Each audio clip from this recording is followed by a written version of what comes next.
Do you think you get off-season prices in Sicily? Cute idea. In reality, instead of lowering prices, they just close everything. And I mean everything. Today, we are doing a winter day trip along the Sicilian coast, Scopello, Balestrate and Trapetto. 3 seaside towns, 1 winter day, and a lot of very optimistic expectations. Hi, we're Annie And Lucas. and welcome to our channel Spark of Sicily. We share our life in Sicily, everyday moments and the beauty of Sicily unfiltered. And when we say winter in Sicily, we mean full sunshine, almost no clouds and around 15 degrees Celsius. So for most countries, that is basically a summer day. The drive alone feels like a movie. Cliffs, blue sea, mountains, this coast never gets boring. Our plan in Scopello was simple. Coffee, walk around, see the old tuna fishery, maybe walk to the beach, maybe to the tower. In theory, perfect. In reality, everything was closed. And we mean everything. Only one tiny cafe in the center was open. The famous tuna fishery, the Tonnara di Scopello, closed. The beach access closed. The path to the tower closed. And here is a very important thing about Sicily. You cannot trust Google.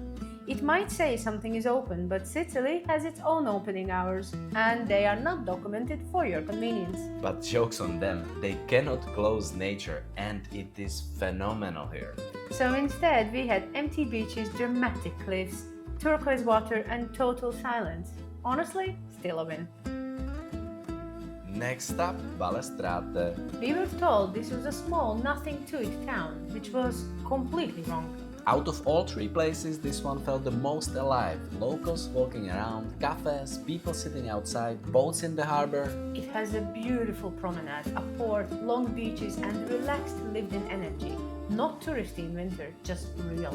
The plan was to show you a proper Sicilian lunch here. Which would have been a great plan if we had checked the time. We were filming, walking, getting excited, and suddenly it was after 2. Which in Sicily means lunch is now illegal. So instead, you are getting this not very Sicilian lunch. But don't worry, we will redeem ourselves later. And we did have one more idea for you today. Those old castle ruins you always see from the highway between Balestrate and Trapetto.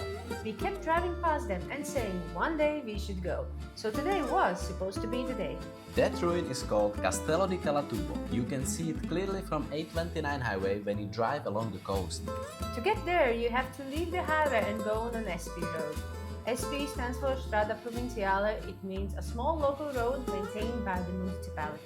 And SP roads in Sicily always come with a surprise, and most of the time it is not a good one. Especially if you have a low car like we do.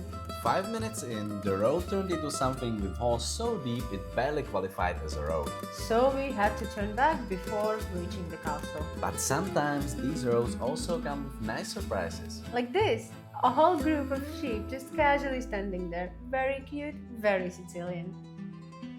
Last stop, Trapetto. Out of the 3, this one was probably our least favorite. Not ugly, just very residential. It feels like a town where people live, not where people walk around for filming.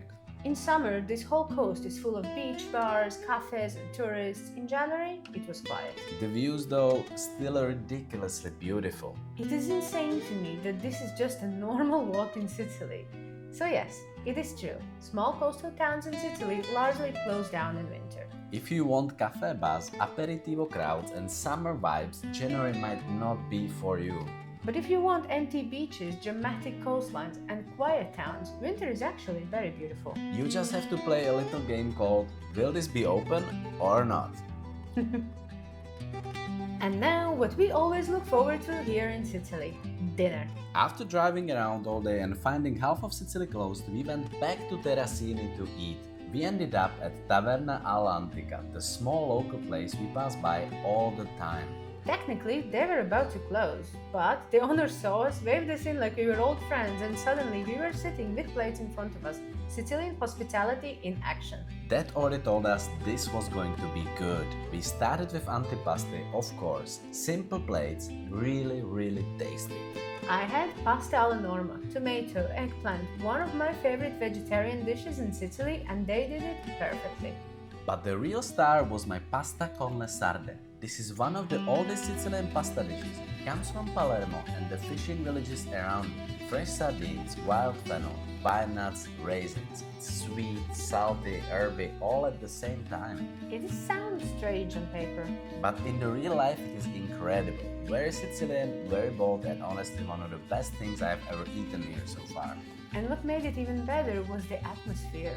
Warm, relaxed, kind, nobody rushing us out, even though they were supposed to be closed. After a day of closed cafes and locked doors, this felt really good. So yes, some things in Sicily close in winter, but between the sea, the view, and food like this, your day is still going to be fantastic. If you enjoyed this winter day trip along the Sicilian coast, We have a lot more honest Sicily videos waiting for you. subscribe, like, and come explore this beautiful island with us. See you in the next one! Ciao!